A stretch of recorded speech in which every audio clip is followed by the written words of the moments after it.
that the Torah reading on the first day of Rosh Hashanah is not the creation of the world. If we could have those doors closed, please, that would be great. It's not about the creation of the world, but the story of a barren woman who gives birth in her 90s, is threatened by her husband's other son, and sends him away with his mother with the assent of her husband. As Hagar, Abraham's concubine, has run out of water with her son Ishmael in the desert, God provides for them. Both parts of the story deal with two women at the ends of their lives that are miraculously given a new lease on life. And their lives are renewed in the most unexpected of ways. Sarah suffered great pain in her life without the ability to have a child. And when God tells her that she's going to have a child at 90 years old, she laughs. The laugh happens when we're confronted with a reality that seems so absurd, so incongruent with what we hold to be true. All of us have reasons for seeing our lives in the way we do.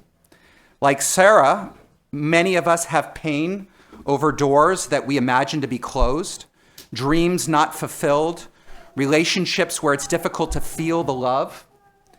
And in this story that we read on Rosh Hashanah, is this story simply a story about not despairing? When the Torah first mentions Sarah with the name Sarai, the narrator defines her as barren. And the first time we hear her speak, she explains her barrenness as God's doing, as she says, God has obstructed me from bearing children. Sarah not only experiences her loss, but also interprets it as what the universe wants for her. Sarah experiences despair. And yet, the impossible happens. She gives birth. The reality of God shows her how limited her picture of reality was.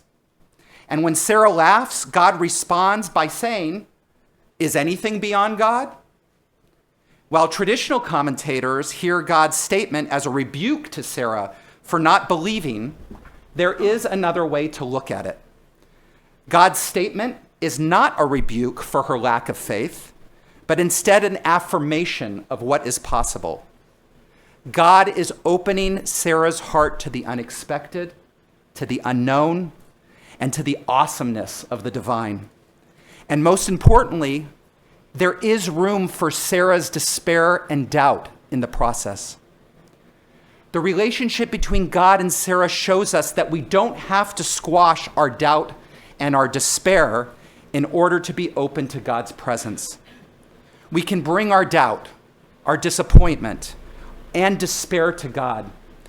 And through our willingness to be real and to be in relationship, we can experience new birth, even when we expected only death.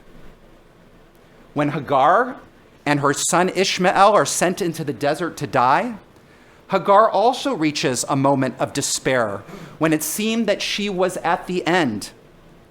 At this moment, the text does not say that a well suddenly appeared, but instead that Hagar's eyes were opened so that she could now see it.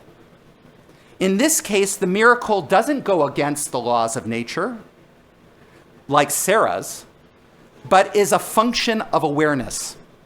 The well had always been there, but Hagar, paralyzed by fear, despair, and her own sense of powerlessness, was blinded to the possibility of salvation. In calling out to God, she finds the strength to discover what she needs to do, and only then does Hagar see the well. Hagar's example can serve as a comfort and an inspiration when the pain and difficulty of our own lives seems overwhelming, when taking the next step seems impossible.